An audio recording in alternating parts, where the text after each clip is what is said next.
That I saw on social media yesterday. I got to catch up on all my Twitter stuff and all of that. I saw that Ralph is back in the area. I saw that Ethan, Ralph, and Scarlett are having their second rendezvous so soon, and he's in Chicago or Milwaukee or whatever, and he and Scarlett are hanging out again. Good for those kids. Good for them. You know, I wonder if they went to church yesterday. I hope they did. I hope they made it to Mass yesterday. Celebrated Palm Sunday. Oh, God, could you imagine Scarlett with a palm? She's got to say, I got this palm. It's a good palm. And it's, it's if I plant it in the ground, am I going to get a palm tree? It's just like, and everybody's waving it around. It's about Jesus. And Jesus was such a good guy. And you're just like, hey, he's starting. Like, we got to knuckle down and do this shit, Scar. But Scarlett and Ethan were just running around, gallivanting, partying till all hours of the night in their hotel room, streaming and all that stuff. For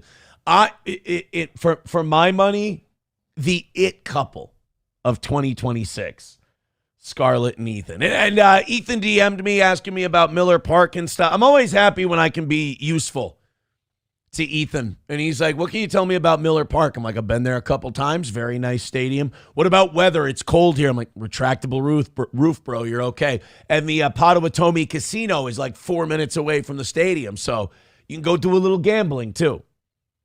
I get to be a little bit of a tourism guide. And then he goes, then we're going to Chicago. And he goes, I didn't realize how close everything was in the Midwest, like how drivable everything is. I said, yeah. Milwaukee, Chicago, I think it's like 4 or 5 hours. And I said, you're not that far from where I am. I said, you're only about 6 hours away. And he goes, yeah, I thought about making the trip to Minneapolis. And I'm like, well, I didn't mean all that, enjoy Chicago, whatever. But like, yeah, everything's very drivable. So Ralph and Scarlett are gallivanting, running around, having a gay old time. Good for those kids. Good for them. Like I said, I think they're going to make it. Honky with $1 says, I don't get why Scarlett is called April 2.0. You don't? When in fact, April's more of a beta version of Scarlett. Midwest Blondes, closest thing to Whores of Babylon. Oh boy, that's damn. We're firing away today. My God. Hulkamasha Baby says, yeah, he brings the Coke whore and you bring SP. Run back 2024. No, we're good. We're good. Everything's fine. Everybody's cool. It's okie dokie. Don't worry about it. She showed up in our chat on Thursday before Oz got here, and I guess that just sent things into a tizzy. It just it's made things just absolutely nuts. Your next assignment, everyone, is hit the goal. Here's what I need you to do. Hit share, hit like, hit the goal. 3 out of our 4 morning shows last week were unbelievable. They were fantastic. No rally needed, nothing. You guys killed it.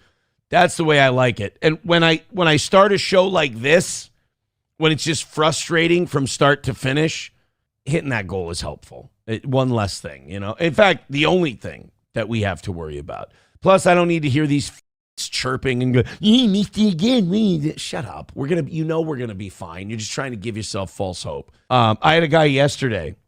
I'll tell you, it was Nova. I had Nova spurging out via emails yesterday. He's like, if you don't do exactly what Nova says, he throws a temper tantrum. He's way too addicted to internet streaming shows. Chad Zumach claims that he got a DUI. And I DM'd with Chad not too long ago. And, I just wrote to him about addiction and stuff like that. I was like, if you want to get into a program, you want to go to church, whatever. I reached out to him and said, I'm glad that you're facing this head on, whatever. And he wrote back something nice. It was, he said yesterday that he had a DUI. Now, whether he did or he's working the internet, I don't know. It's his prerogative. I think it would be funny if he was working them. I think it would be unfortunate if he got a DUI, but he's dealing with it, whatever. Nova writes me yesterday, and this is just, and no offense to him, but he was just such a, and I'm in a bad mood today. Nova writes me out of nowhere and goes, Chad said he got a DUI. You should FOIA the body cam footage. And like I'm sitting there and I felt so sad for him, and I feel sad for anyone who does shit like this or thinks shit like this. I just imagine him sitting there typing away really excited about it. About a guy he doesn't know to a guy he doesn't know, and just like telling me that I should you do it. You FOIA someone's body cam footage. First of all, that's about the gayest thing I can think of for a man to do. It's so gay. Like, here's a guy I don't know, and his DUI affects my life none, and it has no impact. I should FOIA the body cam. Why? To humiliate him?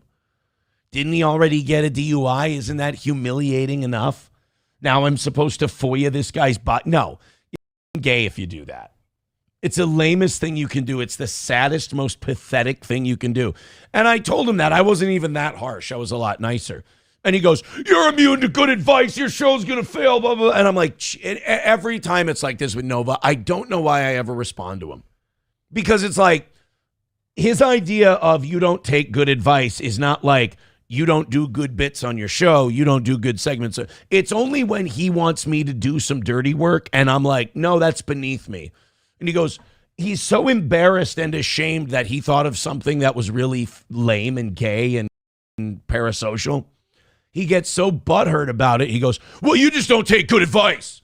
Your show sucks. You don't take good advice. And then a day later, he's like, can I be unbanned? And can I? It's like, dude, you got to get some mental health help. A lot of people do. You just got to get some help. If you tell someone, you should go get this person's body cam footage that you don't know, and that person goes, hey, man, take it easy. Like, that's gay. And that guy, he's not my friend, family member, anything like that. He's some guy who does a show on the internet.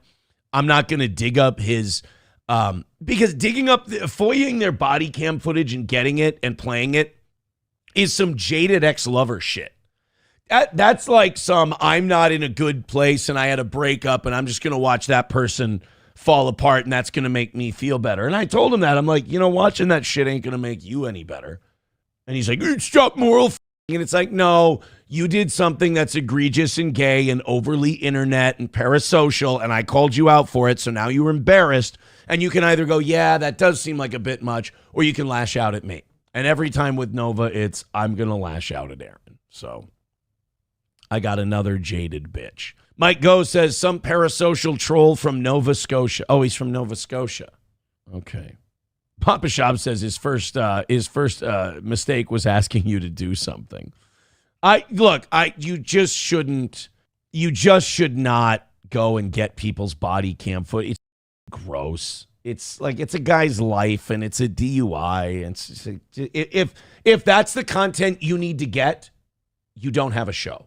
I have terrible news for you. Bigot on Socialist Media says it's like giving a bum money. They will keep coming back. Shouldn't have replied to him. Nova's one of those guys, he'll completely suck your dick and he'll completely just like blow you and just be like, oh yeah, this is great. And then the minute you tell him no, he's like a girl. The minute you tell him no, he just lashes out. It's crazy. Jenna Lynn says, didn't you try to get Ethan's body cam footage? No, I was against that. I thought it was, we didn't play it on the show. I don't think. And if we did, we played like a minute of it after it was already out. I don't even think we played it because I kind of thought, this is weird, this is parasocial, this is gay.